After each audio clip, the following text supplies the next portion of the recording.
हरे कृष्णा। एक प्रश्न है जिसका सटीक उत्तर हमें आज तक विज्ञान नहीं दे पाया है और शास्त्रों की तरफ हमने मुख किया नहीं, राइट। तो विज्ञान हमेशा अलग अलग उत्तर इसका देता है। कोई वैज्ञानिक है वो ये कहता है कि ऐसा होता है, कोई वैज्ञानिक है वो बोलता है कि नहीं नहीं ऐसा नहीं होता, ये ऐसा होता है। फिर कोई डॉक्टर आता है निकल के नया रिसर्च करता है, बोलता है कि अरे क्या बोल रहे हो दोनों लोग, तुम दोनों गलत हो, ये ऐसा होता है। फिर कोई चौथा आता है बोलता है किसी को कुछ पता ही नहीं है, मैं बताता हूं कैसा होता है। लेकिन इसका सही उत्तर विज्ञान कभी भी नहीं दे पाया है। तो आज इस आत्मा का ज्ञान कि आत्मा वास्तव में कैसे इस धरती पर आती है, कैसे वो गर्भ में प्रवेश करती है, कैसे 9 महीने वो गर्भ में रहती है, क्या क्या डेवलपमेंट होते हैं, वो सारी जानकारी हम आपको देंगे सटीक, बिल्कुल श्रीमद् भागवतम और छंदोग्य उपनिषद के आधार पर। तो आत्मा जब शरीर छोड़ती है, इसके लिए हमने वीडियो बनाया है कि क्या होता है। पूरा डिटेल में हमने वीडियो बनाया है कि जब आत्मा शरीर छोड़ती है तो क्या क्या होता है, कैसे कैसे होता है, कहाँ कहाँ वो जाती है, पूरा डिटेल। उसका लिंक हमने ऊपर दिया है, आप देख रहे हैं, आप वो वीडियो जाकर देख लीजिएगा। पहले वो वाला भी देख सकते हैं या ये देखने के बाद आप वो वीडियो देख सकते हैं, ठीक है।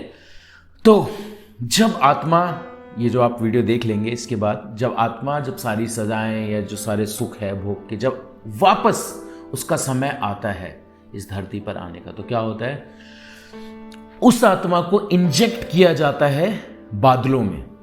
The soul has been injected to the clouds, जो बादल दिखते हैं ना आपको वहां पे। अभी ये सुनने में आपको थोड़ा सा लगेगा अरे ये कैसे हो सकता है, अरे ऐसा होता है, ऐसा होता है, थोड़ा सा अजीब लगेगा, but yes this is the truth. Okay, तो आत्मा जो है सबसे पहले उसको इंजेक्ट किया जाता है बादलों में, फिर वो बादल से वर्षा होती है, बारिश होती है। तो बारिश के बूंदों के साथ वो आत्मा नीचे आ जाती है। नीचे आती है, कहां पर गिरती है आकर, मिट्टी पर। फिर वो मिट्टी के थ्रू वो आत्मा जाती है किसमें, प्लांट्स में। तो जिस आत्मा की डेस्टिनी होती है मनुष्य जीवन मिलना, वो आत्मा उन प्लांट्स में चली जाती है जो प्लांट्स मनुष्य खाने वाले हैं।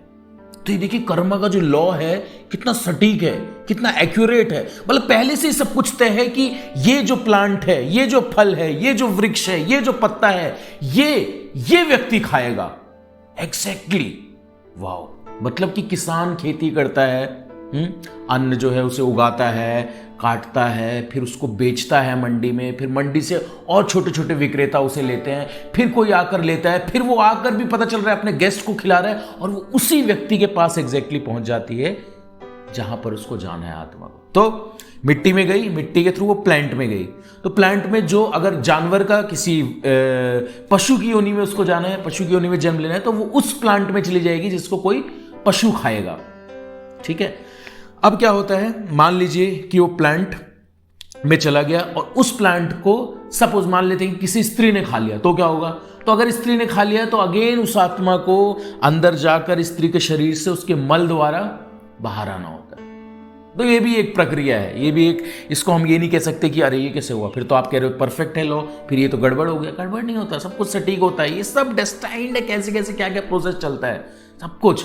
फिर मल के द्वारा वो बाहर आता है, फिर से अगेन सेम प्रोसेस, वो मिट्टी में जाता है, फिर प्लांट में जाता है, और वहां से फिर वो उस पुरुष के शरीर में जाता है। मान लीजिए कि किसी पुरुष, जिसके पुरुष के शरीर में उसको जाना है आत्मा को, जिस पुरुष का वो मतलब जन्म लेगा, पुरुष जिसका पिता होगा, पिता के शरीर में गया, और एक नहीं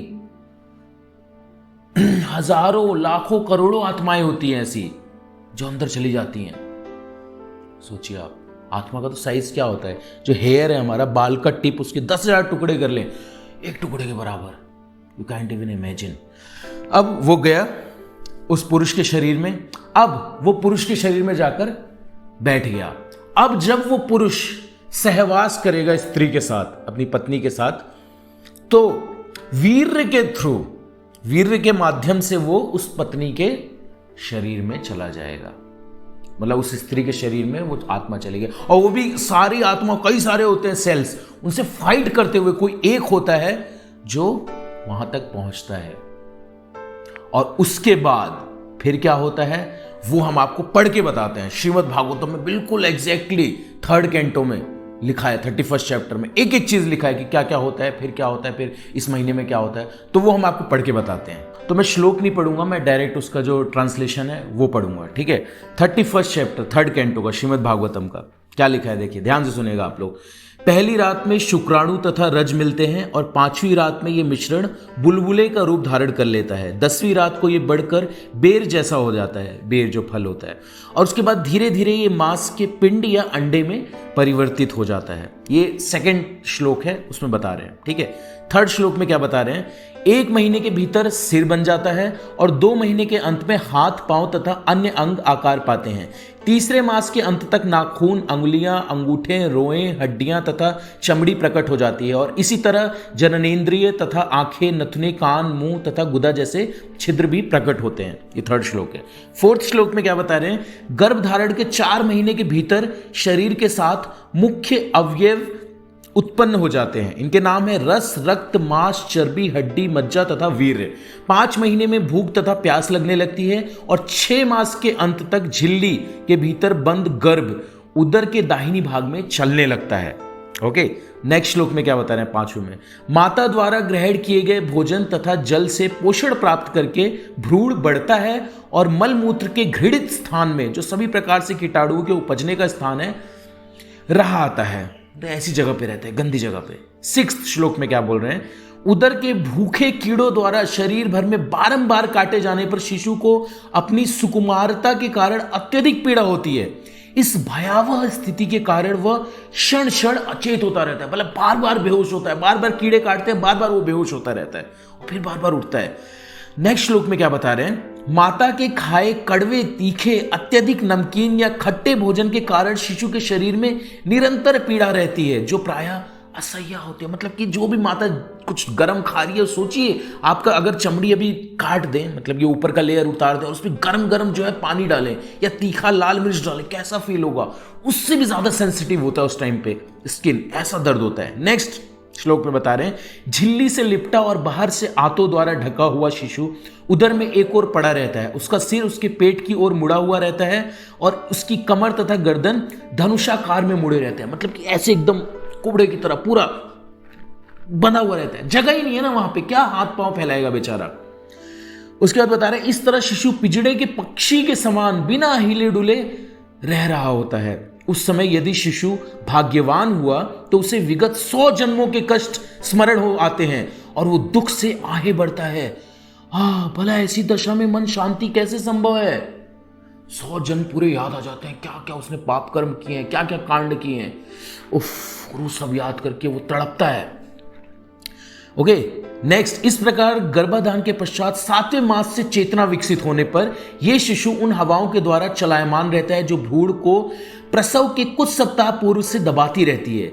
वो उसी पेट की गंदगी से उत्पन्न कीड़ों के समान एक स्थान में नहीं रह सकता। नेक्स्ट, इस भयभीत अवस्था में भौतिक अवयवों के 7 आवरणों से बधा हुआ जीव हाथ जोड़कर भगवान से याचना करता है, जिन्होंने उसे इस स्थिति में ला रखा है। उस समय वो प्रे करता है, जब पिक्चर दिखता है ना, 100 जन्म इतना कष्ट होता है, ओ कृष्णा, तब प्रेयर करता है वो। नेक्स्ट, मैं विशुद्ध अपने कर्म के द्वारा बंधा हुआ माया की व्यवस्थावश इस समय अपनी माता के गर्भ में पड़ा हुआ हूं। मैं उन भगवान को नमस्कार करता हूं जो यहां मेरे साथ हैं, किंतु जो अप्रभावित हैं और अपरिवर्तनशील हैं, वे असीम हैं किंतु संतप्त हृदय में देखे जाते हैं। मैं उन्हें सादर नमस्कार करता हूं। परमात्मा हमेशा साथ में होते हैं, तो भगवान उस समय भी साथ में होते हैं। नेक्स्ट, मैं अपने इस पंचभूतों से निर्मित भौतिक शरीर में होने के कारण परमेश्वर से विलग हो गया हूं। फलतः मेरे गुणों तथा इंद्रियों का दुरुपयोग हो रहा है। यद्यपि मैं मूलतः आध्यात्मिक हूं, चूंकि ऐसे भौतिक शरीर से रहित होने के कारण भगवान प्रकृति तथा जीव से परे हैं और चूंकि उनके आध्यात्मिक गुण महिमामय हैं, अतः मैं उन्हें नमस्कार करता हूं। ऐसा करके और भी आगे प्रेयर्स हैं जो वो प्रार्थना करता है, आगे और भी प्रार्थना है। तो लाइक दिस, ये मतलब कितना कष्ट होता है वो जब रहता है भ्रूण में और फिर 9 महीने बाद जाकर उसका जन्म होता है। तो ये श्लोक आप लोग आगे का पढ़ सकते हैं, मैं अभी पूरा नहीं पढ़ रहा हूँ, आगे वो और भी प्रार्थना कर रहा है जीव। तो बेसिकली जो ये वीडियो हमने बनाया इसका पर्पस यही है, एक तो कॉन्सेप्ट क्लियर हो जाए, क्योंकि साइंस जो है अलग अलग कॉन्सेप्ट देता है। बोलता है कि जो आत्मा है, कोई बोलता है वो 3रे महीने आती है, कोई बोलता है 4थे महीने आती है, कोई कहता है 9वें महीने आती है, सब अलग अलग कॉन्सेप्ट है। लेकिन भैया आत्मा शुरू से ही आ जाती है, जो वीर्य होता है वीर्य के साथ ही आत्मा आ जाती है। ठीक है, तो कितना कष्ट होता है उसे, इसका पूरा डिटेल्स श्रीमद् भागवतम में आप उसका पूरा परपट पढ़ सकते हैं। श्रील प्रभुपाद ने बहुत ही सुंदर लिखा हुआ है।